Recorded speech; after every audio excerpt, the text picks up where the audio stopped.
my number 10, this one is very specific.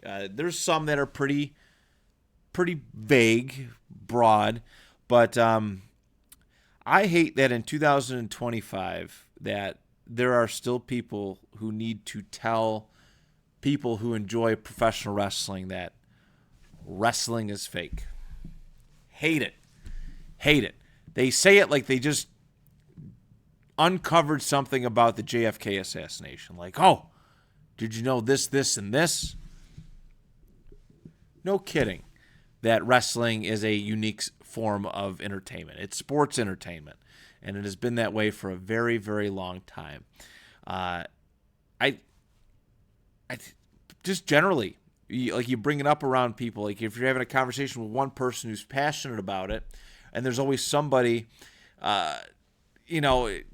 eavesdropping. Oh, do you know this, this, and this? Drives me insane. I was actually at a wrestling taping a couple years ago. I think it was like 2018 or 2019. Maybe it was a WWE SmackDown taping. And this drove me nuts. But it was a dad with his younger son, and the entire time while his son is trying to enjoy this wrestling show, it's something he's probably looked forward to for weeks, months on end. His dad is just commenting about how fake and scripted and phony professional wrestling is. First and foremost, why? Just don't go. Like, don't be that guy. Don't be that person that feels the need to ruin something that somebody else is enjoying. Okay? If I'm that kid, that's gonna be a core memory where all I remember is the hard time you gave me about something that I loved. As somebody who used to do professional wrestling, yes, it is scripted, but it does hurt. Okay, I had a torn bicep that went undiagnosed, and I hurt my knee from wrestling, along with a bunch of other things. And one of my best friends fractured his skull doing professional wrestling. Okay, so the whole wrestling is fake crowd. Shut up. Shut up. Do you say that movies are fake? I will argue with you with this. Do you sit and watch a Star Wars movie and the whole time you're like, Star Wars is fake, bruh. It's real fake. This ain't real. Do you sit and watch what's a good TV show? Like a Marvel, like Daredevil's out right now. Do you sit there and watch, man, this isn't real. This is so fake.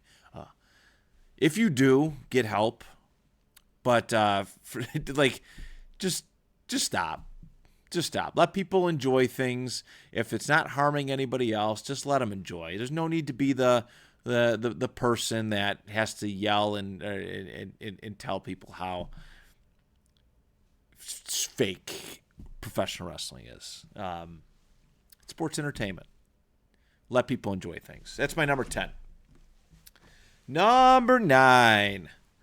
The Where's My Invite people. I got this a lot on my days of social media where I'd post pictures or videos of me and some close friends doing something, hanging out, seeing something cool, maybe at a football game, maybe at a wrestling taping, something else. And there's always most always, I had somebody or multiple people comment, where was my invite? Somebody actually did that to me after my wedding. Somebody who had gotten married previously didn't invite me to their own wedding and thought that they should have had an invite to theirs. Flabbergasted, blown away by the audacity. If you're not invited to something, you are clearly not wanted. I think that's a tough lesson to be had. Like, it's sad. It's something that I've realized. I mentioned last week about the story at the was it last? No, sorry, it was two weeks ago for the Qualities of Friends list, the graduation picture that I was in but then excluded from. I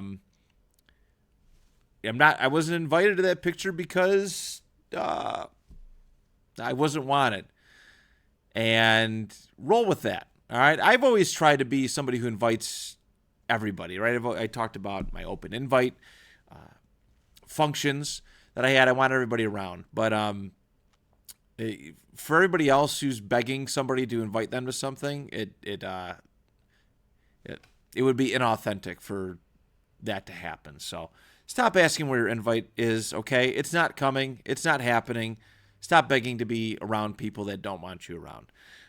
That is my thing. And also, I shouldn't have to, like, if I want to hang out with somebody, there shouldn't be this chain of messages or commands that I have to go through before finalizing these plans. It's so weird. I tend to find, too, that the where's my invite people, usually when they're invited to stuff, they don't show up.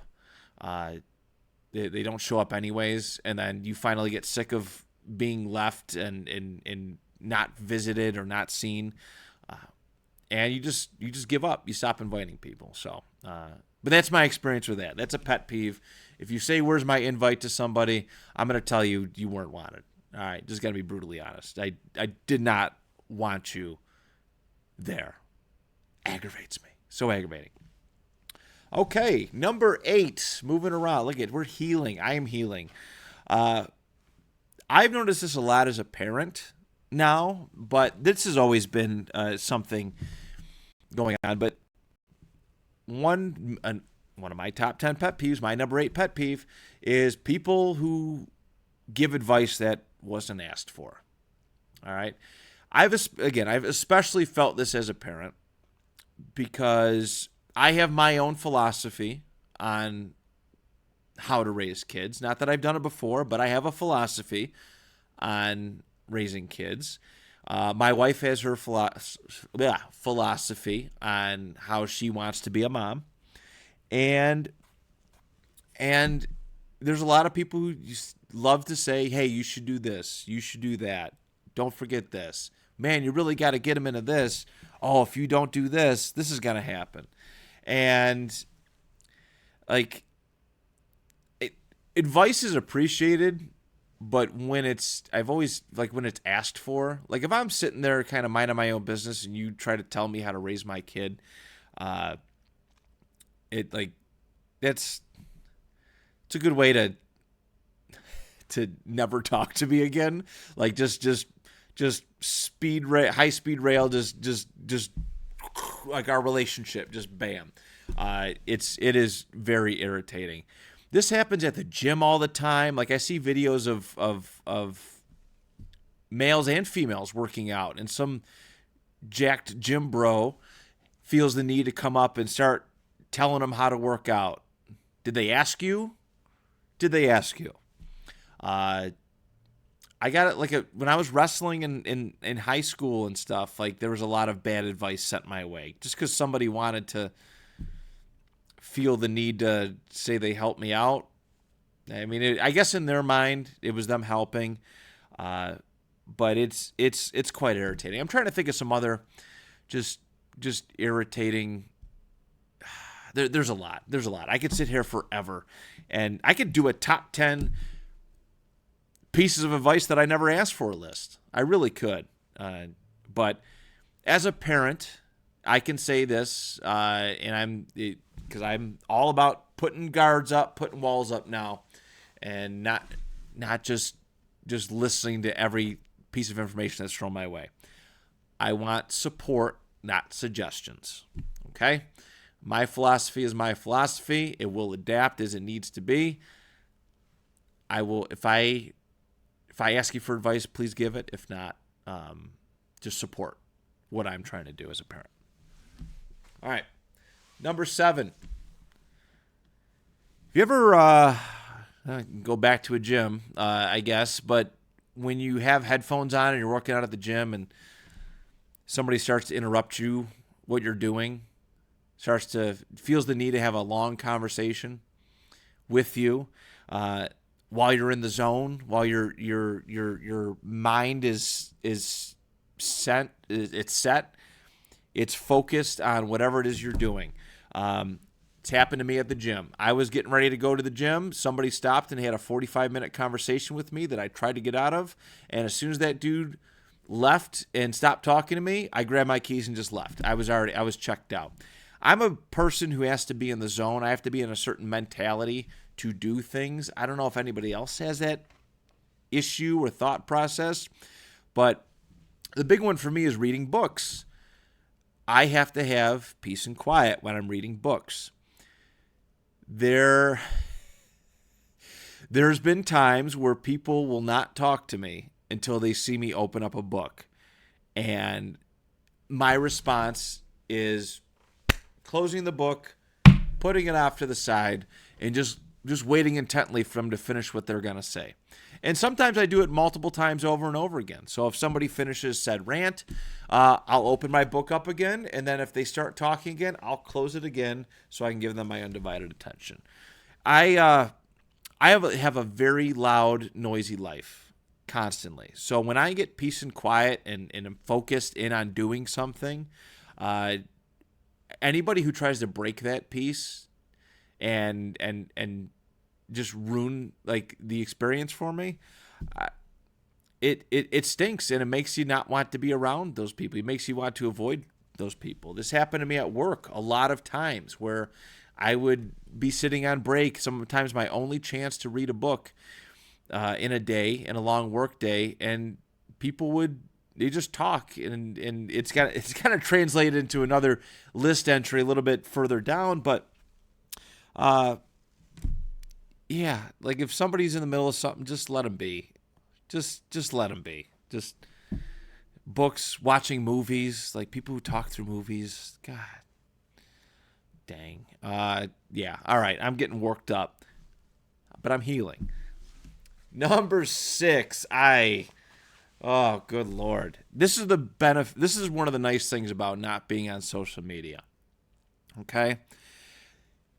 It's like this virtue signaling thing where people feel the need to have to announce that they are doing something or not doing something. The one that gets me, the one that really gets me, and I see it every year, it's like the 4th of July. All right. It's one of my favorite holidays. It is my favorite holiday. I just love the idea of being outdoors with nice weather, playing various sports, eating good food, and every year, like clockwork, there is multiple people who feel the need to post about how they're not celebrating the 4th of July because XYZ, right? There's all sorts of various reasons. You just don't have to post about it. Okay, like you just don't have to publicly announce it. You're obviously looking for attention. You're looking for likes, reactions, or maybe somebody to validate your thought process. But I don't understand the feeling of doing that. And people do that with all sorts of holidays now. Like Juneteenth is one that people haven't accepted, like, and it's gonna take some time. That's one that it's like, okay, like if you don't want to celebrate, just don't celebrate it. Like, it's okay. You don't have to publicly announce that you're going against this trend. It's like, it's so weird how people want to get attention for not doing something. Hey, everybody, look at me. Look at me not doing something. Like this post. Like this reel. God, touch grass. Please. For the love of God. You don't have to post about it. All right? All right. We are on the top half now. My number 5. People who use sports teams to treat others like crap.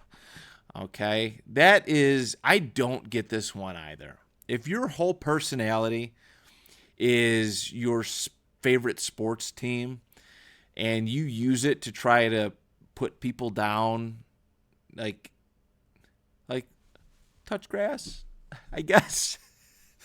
Like, I seen this video come up on TikTok a couple months ago.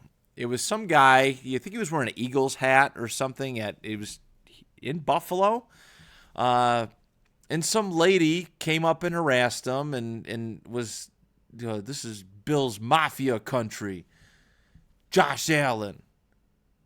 But then when the guy tried to like push back a little bit, this lady had no idea who any other player was aside from Josh Allen. Maybe knew a couple others, but like it's just weird to have a personality trait of something that like you don't physically like do. Like in my day, unless I had it as like a last defense, right? Like I would never use being a Colts fan and the Colts' success in the mid 2000s. I would never do that to try and put somebody down. People would come at me. I'd be like, Colts did this, yada yada. Like I used to get knocked a lot for the Colts losing to the Patriots by Bills fans, who Tom Brady, I think, only lost to like 3 times in his tenure in Tampa, maybe even his entire career, but at least in his tenure in New England. Like you didn't do anything. You didn't do anything. Like you don't play for the team. Like I get it. You root for them. When something good happens, it's exciting. Like that's a good reason to be happy. But I've never understood why people will use a team that they happen to choose to root for to put down somebody else because of who they root for. Everything comes back full circle, okay? It does, and I remember these things, and I may not react, but the people who have used their affinity for a certain sports team to try and have something on me, it's like, oh man, what did you do out there today? Did you catch the ball really good? Did you block really good? Did you pass really good? No. Get out of my face. All right? Pet peeve. I'm healing.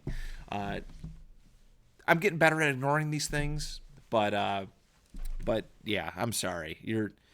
There's more to life than your favorite sports team. Who, there's other things going on. All right, number 4. Have you ever been sitting in a quiet room or just trying to relax, and all of a sudden somebody has a full-on phone conversation in front of you? That's a big pet peeve of mine. I walk up and I stand up and just get out. I try to avoid places like that. People have done that in like work break rooms, very small contained work break rooms, and they're usually loud conversations. Sometimes they're on speakerphone, and I just like, as somebody who tries, I know this show is like it's hypocritical of me to say this, but as somebody who tries to like remain pretty private, like I don't like to tell people stuff and things like what's going on, having a full-blown conversation on speakerphone in front of other people is that's wild to me. That's wild to me. I don't want to know your business. I shouldn't have to hear your business. Nobody, like, take that outside. Like, go somewhere. If I'm having a phone conversation, I will walk outside. I don't want to be that person. I don't want people listening in to what I'm talking about. I feel like it's kind of rude if you like break up the piece of quiet or reading a book or watching a movie or listening to music with a phone call in front of people. I just I don't know. I can't. It drives me nuts. So that's my number 4. Number 3. A lot of these kind of the previous one, this one, and the next one kind of all blend together. I probably could have just did it as number 1, but for this one, for my number 3, it's people who just talk to talk. Peace and quiet is okay. All right, you don't have to fill silence with random conversations. I like having meaningful conversations. I want it so, like, I'm a big believer in less is more. So when I do talk, when I do have something to say, it means something more instead of just having like an opinion on everything. This individual at work, I was very tired. Like it was working an overnight shift. I was just trying to get some peace and quiet. Just relaxing, minding my own business. And he kept talking to me. He kept repeating himself, like just bringing up silly conversations. And I'm like, dude, no. Like I finally hit a breaking point. I'm like, dude, no, I don't want to have this conversation. I'm trying to sit and relax. I get it. Like, people like to talk to other people, but there's just do better. Like, more meaningful conversations. If I can't have a meaningful conversation with somebody, like I don't want to. I really don't want to do it. I talked about the Phillip Rivers jersey for the Universal Language List last Monday, and that was a meaningful conversation. It was that. But if we're just standing there and we're just talking to fill time or God knows what, it irritates me. It irritates me. I don't have time for it. I actively try to move away from people. There's people who've walked with me all the way to my car, and small talked me the entire way. And I just get in my car and I gotta go. All right, not a small talker. It's okay for there to be silence and quiet. In my life experience, talking just to talk, big pet peeve. Number 2, loud talkers. Wow. I got all these things about, like, people talking, and it's like, no wonder why I don't get invited to stuff. But if somebody's standing a foot in front of your face or 2 feet in front of your face and they feel the need to talk like you're at a concert or a sporting event or something else, or like a monster truck rally, like, pump the brakes. Pump the brakes. I am right here. And it goes with people having with folks who have phone conversations in front of others. Like, not everybody needs to hear this conversation. If I'm out to dinner or sitting at a meal or something and you're yelling at me when I'm just across the table, not yelling at me, but loudly protruding your voice or projecting your voice, God, man, read the room. Rein it in just a little bit. That's all I ask for. I just, again, my life's noisy, and I will do this. Like, there was one person who I seen out at a bar one night. It was a quiet area of the bar, and she came up to me and she was like, "Hi!" like, yelling right in my ear. I'm like, ugh. This is my gesture for you're talking too loud. I start rubbing my eardrum. I don't know if people get the message yet, but it makes me feel good that at least I'm trying to be like, hey, pipe down. So, loud talkers is my number 2. And my number 1, this one is head and shoulders above the rest. And it's actually funny because when I did a podcast episode about this specific idea, I mentioned this line, but I'm breaking my own rule to do this. People who bring up politics in conversations when it just doesn't belong. Okay? I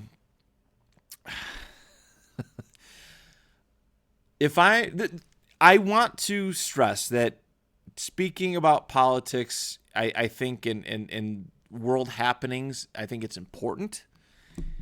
But I think it's important in the correct setting. The correct setting to me is not as I'm watching professional wrestling show. It's not as I'm watching a movie. It's not when I'm reading a book, all right, or watching TV or in some kind of specific mood or zone.